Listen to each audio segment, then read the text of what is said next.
आप सभी को मेरा प्रणाम। स्वागत है आप सबका मेरे चैनल होली बुक्स में। तो आज हम सुनेंगे शिव पुराण रुद्र संहिता के सती खंड का अध्याय 6। तो चलिए शुरू करते हैं। इस अध्याय में हम सुनेंगे संध्या की तपस्या, उसके द्वारा भगवान शिव की स्तुति तथा उससे संतुष्ट हुए शिव का उसे अभीष्ट वर दे मेधा तिथि के यज्ञ में भेजने के बारे में। ब्रह्मा जी कहते हैं, मेरे पुत्रों में श्रेष्ठ महाप्राज्ञ नारद तपस्या के नियम का उपदेश दे जब वशिष्ठ जी अपने घर चले गए, तब के उस विधान को समझकर संध्या मन ही मन बहुत प्रसन्न हुई। फिर तो वह सानंद मन से तपस्विनी के योग्य वेश बनाकर बृहलोहित सरोवर के तट पर ही तपस्या करने लगी। वशिष्ठ जी ने तपस्या के लिए जिस मंत्र को साधन बताया था, उसी से उत्तम भक्ति भाव के साथ वे भगवान शंकर की आराधना करने लगी। उसने भगवान शिव में अपने चित्त को लगा दिया और एकाग्र मन से वह बड़ी भारी तपस्या करने लगी।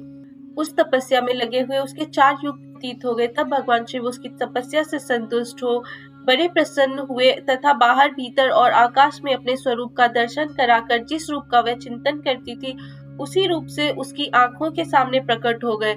उसने मन से जिनका चिंतन किया था, उन्हीं प्रभु शंकर को अपने सामने खड़ा देख अत्यंत आनंद में निमग्न हो गई। भगवान का मुखारविंद बड़ा प्रसन्न दिखाई देता था, उनके स्वरूप से शांति बरस रही थी। वह सहसा भयभीत तो सोचने लगी, मैं भगवान हर से क्या कहूँ, किस तरह इनकी स्तुति करूं। इसी चिंता में पड़कर उसने अपने दोनों नेत्र बंद कर लिए। नेत्र बंद कर लेने पर भगवान शिव ने उनके हृदय में प्रवेश करके उसे दिव्य ज्ञान दिया, दिव्य वाणी और दिव्य दृष्टि प्रदान की। जब उसे दिव्य ज्ञान, दिव्य दृष्टि और दिव्य वाणी प्राप्त हो गई, तब वह कठिनाई से ज्ञात होने वाले जगदीश्वर शिव को प्रत्यक्ष देखकर उनकी स्तुति करने लगी। संध्या बोली, जो निराकार और परम ज्ञान गम्य है, जो ना तो स्थूल है, ना सूक्ष्म है और ना उच्च ही है, तथा जिनके उस स्वरूप का योगी जन अपने हृदय के भीतर चिंतन करते हैं, उन्हीं लोक सृष्टा आप भगवान शिव को नमस्कार है। जिन्हें सर्व कहते हैं, जो शांत स्वरूप निर्मल निर्विकार और ज्ञान गम्य है, जो अपने ही प्रकाश में स्थित और प्रकाशित होते हैं, जिनमें विकार का अत्यंत अभाव है, जो आकाश मार्ग की भांति निर्गुण निराकार बताए गए हैं तथा जिनका रूप अज्ञान अंधकार मार्ग से सर्वथा परे है, उन नित्य प्रसन्न आप भगवान शिव को मैं प्रणाम करती हूँ। जिनका रूप एक अद्वितीय शुद्ध बिना माया के प्रकाशमान सच्चिदानंद में सहज निर्विकार नित्यानंद में सत्य ऐश्वर्य से युक्त प्रसन्न तथा लक्ष्मी को देने वाला है, उन आप भगवान शिव को नमस्कार है। जिनके स्वरूप की ज्ञान रूप से ही उद्भावना की जा सकती है, जो इस जगत से सर्वथा भिन्न है एवं सत्य प्रधान ध्यान के योग्य आत्म स्वरूप सारभूत सबको पार लगाने वाले तथा पवित्र वस्तुओं में भी परम पवित्र है, उन आप महेश्वर को मेरा नमस्कार है। आपका जो स्वरूप शुद्ध मनोहर रत्न में आभूषणों से विभूषित तथा स्वच्छ कर्पूर के समान गौरवर्ण है, जिसने अपने हाथों में वर अभय शूल और मुंड धारण कर रखा है, उस दिव्य चिन्मय सगुण साकार विग्रह से सुशोभित आप योग युक्त भगवान शिव को नमस्कार है। आकाश, पृथ्वी, दिशाएं, जल, तेज तथा काल, ये जिनके रूप है, उन आप परमेश्वर को नमस्कार है। प्रधान यानी प्रकृति और पुरुष जिनके शरीर रूप से प्रकट हुए हैं, अर्थात वे दोनों जिनके शरीर हैं, इसलिए जिनका यथार्थ रूप अव्यक्त यानी बुद्धि आदि से परे है, उन भगवान शंकर को बारंबार नमस्कार है। जो ब्रह्म होकर जगत की सृष्टि करते हैं, जो विष्णु होकर संसार का पालन करते हैं तथा जो रुद्र होकर अंत में इस सृष्टि का संहार करेंगे, उन्हीं आप भगवान सदा शिव को बारंबार नमस्कार है। जो कारण के भी कारण है, दिव्य अमृत रूप ज्ञान तथा अणिमा आदि ऐश्वर्य प्रदान करने वाले हैं, समस्त लोकांतरों को वैभव देने वाले हैं, स्वयं प्रकाश रूप है तथा प्रकृति से भी परे है, उन परमेश्वर शिव को नमस्कार है, नमस्कार है। यह जगत जिनमें भिन्न नहीं कहा जा सकता, जिनके चरणों से पृथ्वी तथा अन्य अंगों से संपूर्ण दिशाएं, सूर्य, चंद्रमा, कामदेव एवं अन्य देवता प्रकट हुए हैं और जिनकी नाभि से अंतरिक्ष का आविर्भाव हुआ है, उन्हीं आप भगवान शंभु को मेरा नमस्कार है। प्रभु, आप ही सबसे उत्कृष्ट परमात्मा है, आप ही नाना प्रकार की विद्याएं हैं, आप ही हरियाणी संहार करता है, आप ही सद्ब्रह्म तथा पर ब्रह्म है। आप सदा विचार में तत्पर रहते हैं, जिनका न आदि है, न मध्य है और न अंत ही है, जिनसे सारा जगत उत्पन्न हुआ है तथा जो मन और वाणी के विषय नहीं है, उन महादेव जी की मैं स्तुति कैसे कर सकूंगी। ब्रह्मा आदि देवता तथा तपस्या के धनी मुनि भी जिनके रूपों का वर्णन नहीं कर सकते, उन्हीं परमेश्वर का वर्णन अथवा स्तवन में कैसे कर सकती हूँ। प्रभु, आप निर्गुण है, मैं मूढ़ स्त्री आपके गुणों को कैसे जान सकती हूँ। आपका रूप ऐसा है जिसे इंद्र सहित संपूर्ण देवता और असुर भी नहीं जानते हैं। महेश्वर, आपको नमस्कार है। तपोमय, आपको नमस्कार है। देवेश्वर शंभु, मुझ पर प्रसन्न होइए, आपको बारंबार नमस्कार है। ब्रह्मा जी कहते हैं, नारद, संध्या का यह स्तुति पूर्ण वचन सुनकर उसके द्वारा भली भांति प्रशंसित हुए भक्त वत्सल परमेश्वर शंकर बहुत प्रसन्न हुए। उनका शरीर वल्कल और मृग चर्म से ढका हुआ था।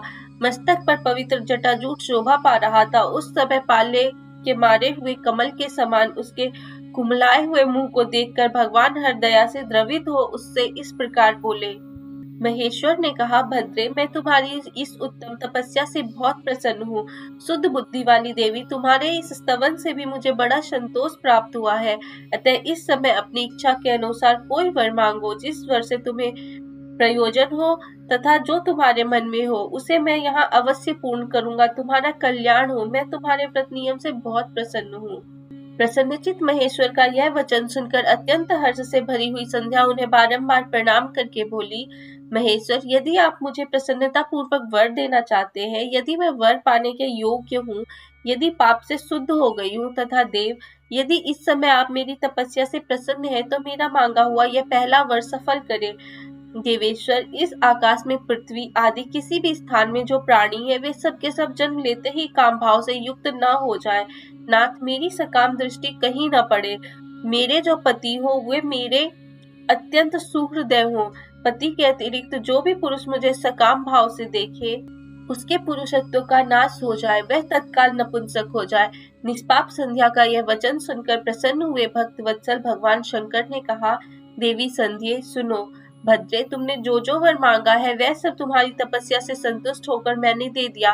प्राणियों के जीवन में मुख्यतः 4 अवस्थाएं होती है। पहली शैशवावस्था, दूसरी कौमारावस्था, तीसरी यौवनावस्था और चौथी वृद्धावस्था। तीसरी अवस्था प्राप्त होने पर देहधारी जीव काम भाव से युक्त होंगे। कहीं कहीं दूसरी अवस्था के अंतिम भाग में ही प्राणी सकाम हो जाएंगे। तुम्हारी तपस्या के प्रभाव से मैंने जगत में सकाम भाव के उदय की यह मर्यादा स्थापित कर दी है, जिससे देहधारी जीव जन्म लेते ही कामासक्त न हो जाए। तुम भी इस लोक में वैसे दिव्य सती भाव को प्राप्त करो जैसा तीनों लोकों में दूसरी किसी स्त्री के लिए संभव नहीं होगा। पाणी ग्रहण करने वाले पति के सिवा जो कोई भी पुरुष सकाम हो तुम्हारी ओर देखेगा वह तत्काल नपुंसक होकर दुर्बलता को प्राप्त हो जाएगा। तुम्हारे पति एक महान तपस्वी तथा दिव्य रूप से संपन्न एक महाभाग महर्षि होंगे जो तुम्हारे साथ 7 कल्पों तक जीवित रहेंगे। तुमने मुझसे जो जो वर मांगे थे वे सब मैंने पूर्ण कर दिए। अब मैं तुमसे दूसरी बात कहूंगा जो पूर्ण जन से संबंधित रखती है। तुमने पहले से ही यह प्रतिज्ञा कर रखी है कि मैं अग्नि में अपने शरीर को त्याग दूंगी। उस प्रतिज्ञा को सफल करने के लिए मैं तुम्हें एक उपाय बताता हूँ, उसे निसंदेह करो। मुनिवर मेधातिथि का एक यज्ञ चल रहा है जो 12 वर्षों तक चालू रहने वाला है। उसमें अग्नि पूर्णतया प्रज्वलित है। तुम बिना विलंब के उसी अग्नि में अपने शरीर का उत्सर्ग कर दो।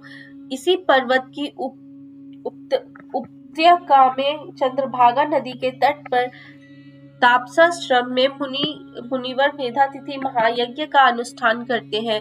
तुम स्वच्छंदता पूर्वक वहां जाओ। मुनि तुम्हें वहां देख नहीं सकेंगे। मेरी कृपा से तुम मुनि की अग्नि से प्रकट हुई पुत्री होगी। तुम्हारे मन में जिस किसी स्वामी को प्राप्त करने की इच्छा हो उसे हृदय में धारण कर उसी का चिंतन करते हुए तुम अपने शरीर को उस यज्ञ की अग्नि में होम दो।